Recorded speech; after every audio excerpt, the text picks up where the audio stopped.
तर उपमुख्यमंत्री एकनाथ शिंदे यांचा हा दिल्ली दौरा अतिशय महत्त्वाचा आहे। दिल्लीमध्ये शिंदे पोहोचलेत, अमित शहा यांची भेट घेत आहे। साधारणतः 45 मिनिट उलटलेले आहेत आणि 45 मिनिटांपासून अमित शहा यांच्यासोबत शिंदेंची बैठकी सुरू असल्याची माहिती मिळते। फुटीर खासदारांसह शिंदे हे दिल्लीमध्ये शहांच्या भेटीसाठी दाखल झालेले आहेत। शहांची भेट घेत आहेत। भाजपचे राष्ट्रीय अध्यक्ष असलेले नितीन नवीन देखील अमित शहा यांच्या घरी उपस्थित असल्याची माहिती मिळते।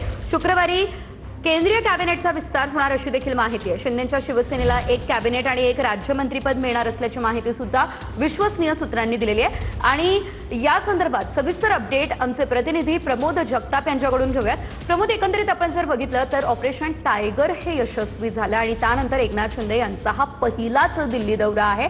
अमित शहा यांच्यासोबत सविस्तर चर्चा होणार आहे आणि आगामी काळामध्ये ज्या राजकीय घडामोडी घडणार आहे त्या दृष्टिकोनातून देखील हा दौरा महत्त्वाचा आहे। काय अपडेट?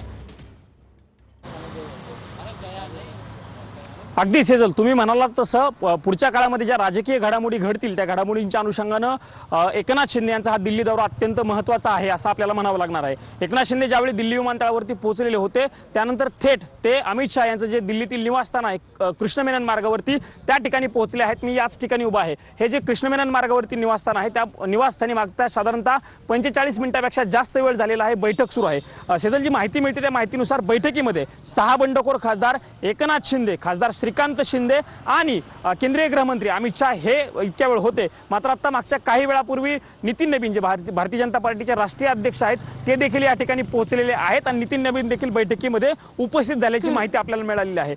अगदीच धन्यवाद।